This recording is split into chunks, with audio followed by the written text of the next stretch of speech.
Morning Telugu చదవాలి, మధ్యాహ్నం హిందీ చదవాలి, రాత్రేమో సంస్కృతం చదవాలి, లేకపోతే మరోటి. కానీ కామన్ సెన్స్ అప్లై చేస్తే చిన్నప్పటి నుంచి మాకు రుద్ది పెట్టారు ఏంటంటే పర్టికులర్ టైంలో చదువు, ఈవినింగ్ చదవండి, లేదంటే ఎర్లీ మార్నింగ్ లేచి చదవండి అని చెప్తూ ఉన్నారు. అండ్ ఇప్పుడు నిద్రపుచ్చే సబ్జెక్ట్ తీసుకుంటే జోగి రాసుకున్నట్టు బూడిద రాలినట్టుగా ఆ టైంలో ఫ్రెష్ మైండ్లో నీకు ఫ్రెష్ సబ్జెక్ట్ తీసుకుంటున్నావు, ఇష్టమైన సబ్జెక్ట్ తీసుకుంటున్నావు, ఆబ్వియస్గా నువ్వు కనెక్ట్ అయిపోతావు. సార్ అండ్ అలానే ఈ ప్రిపరేషన్లో భాగంగా చిన్నప్పటి నుంచి మాకు రుద్ది పెట్టారు ఏంటంటే పర్టికులర్ టైంలో చదువు, ఈవినింగ్ చదవండి, లేదంటే ఎర్లీ మార్నింగ్ లేచి చదవండి అని చెప్తూ ఉన్నారు. అండ్ ఇప్పుడు పిల్లలకి చెప్తున్న పాయింట్ ఏంటంటే ఈ టైంలో ఈ పర్టికులర్ సబ్జెక్ట్ చదవండి. సో అది మీకు ఐక్యూ లెవెల్ పెంచడానికా, లేదా మీకు ఈజీగా బ్రెయిన్కి అర్థం కావడానికి ఈజీగా ఉంటుంది అని చెప్పి. నిజంగానే ఒక పర్టికులర్ టైంకి సబ్జెక్ట్కి ఏమైనా రిలేషన్ ఉంటుందా? ఒకవేళ ఉంటే కనుక లైక్ మార్నింగ్ ఏ సబ్జెక్ట్ చదవాలి, ఆఫ్టర్నూన్ ఏం చదవాలి, నైట్ ఏం చదవాలి? యాక్చువల్గా మామూలుగా అయితే టెక్నికల్గా చూస్తే నాకు తెలిసి అలాంటి సైంటిఫిక్లు ఏం లేవు.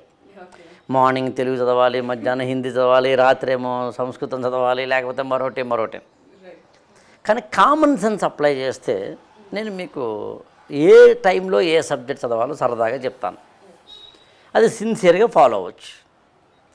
ఉదాహరణకి మధ్యాహ్నం భోజనం చేసిన తర్వాత సరే ఒక 10 నిమిషాలు 5 నిమిషాలు పడుకోవడం గురించి ఒకసారి పక్కన పెడితే, మామూలుగా స్టూడెంట్ లైఫ్లో నేనైతే మధ్యాహ్నం భోజనం చేసిన తర్వాత పడుకునే అలవాటు చేసుకోవద్దంటాను.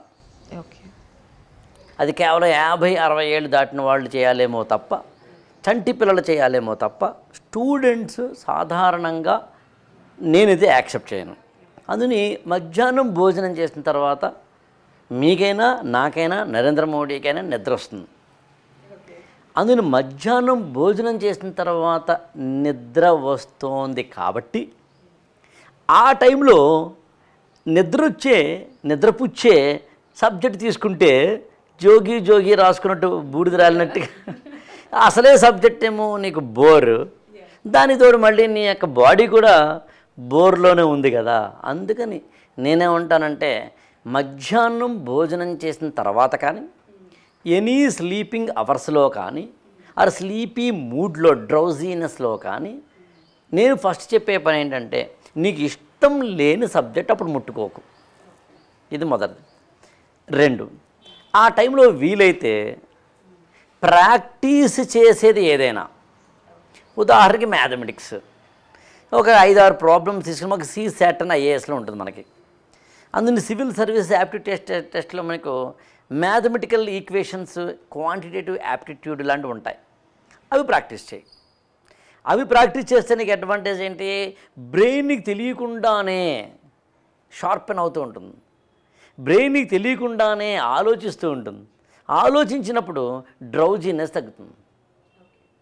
అందుకని మధ్యాహ్నం కానీ ఎనీ టైమ్ ఆఫ్ నీకు డ్రౌజీనెస్ ఉన్నప్పుడు నువ్వు ప్రాక్టీస్ చేయి. ఓల్డ్ క్వశ్చన్స్ పేపర్ ప్రాక్టీస్ చేస్తావా, టెస్ట్ సిరీస్ ప్రాక్టీస్ చేస్తావా, మ్యాథమెటిక్స్ ప్రాక్టీస్ చేస్తావా, చిన్నపిల్లలు అయితే కనుక ఏమైనా మ్యాథమెటిక్స్ వాళ్ళకి ఈక్వేషన్స్ ఏమైనా అవి ప్రాక్టీస్ చేస్తారా, ఏదో ఒకటి చేయి. ఇది మొదటిది. ఇక తర్వాత వచ్చేసి నీకు ఏ సబ్జెక్ట్ అయితే బాగా ఇష్టం ఉంటుందో, పిచ్చ ఇష్టం ఉంటుందో, ఆ సబ్జెక్ట్ని నీ మార్నింగ్ ప్రిపరేషన్లో ఫస్ట్ అవర్స్లో తీసుకో. నువ్వు చాలా ఎనర్జెటిక్గా ఉంటావు, హ్యాపీగా ఉంటావు, అద్భుతంగా ఉంటావు. ఆ టైంలో ఫ్రెష్ మైండ్లో నీకు ఫ్రెష్ సబ్జెక్ట్ తీసుకుంటున్నావు, ఇష్టమైన సబ్జెక్ట్ తీసుకుంటున్నావు, ఆబ్వియస్గా నువ్వు కనెక్ట్ అయిపోతావు. అప్పుడు చదవాలనే కోరిక కలుగుతుంది, ఉత్సాహం కలుగుతుంది. ఆ తర్వాత వెంటనే నెక్స్ట్ టైం టేబుల్లో నీకు అస్సలు ఇష్టం లేని సబ్జెక్ట్ తీసుకో. వెహికల్ని, నీకు డ్రైవింగ్ చేసే అలవాటు ఉంటే వెహికల్ని మనం కావాలంటే హైవే మీద ఎక్కిన తర్వాత ఒక్కోసారి నువ్వు ఈవెన్ ఏదో గేర్లో పెట్టో యాక్సిలేటర్ నొక్కకపోయినా కూడా అది ఒక స్మూత్ వేలో వెళ్తుంది.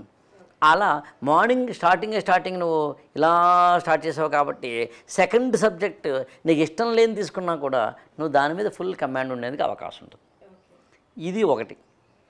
ఇంక తర్వాత వచ్చేసి మిగతా టైం టేబుల్లో మిగతా వాటిని పెట్టుకుంటే సరిపోతుంది. ఇంకా సబ్జెక్టులకు సంబంధించి సాధారణంగా మనకి నిద్ర ఎప్పుడు వస్తుంది, బ్రెయిన్కి ఆక్సిజన్ సప్లై తక్కువై ఉన్నప్పుడు వస్తుంది మామూలుగా అయితే.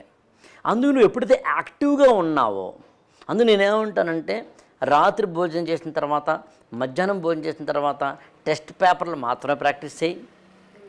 మిగతా టైమింగ్స్లోనేమో మిగతా సబ్జెక్టులు చదువుకో. సబ్జెక్ట్ ఒక టైం టేబుల్ పెట్టుకో.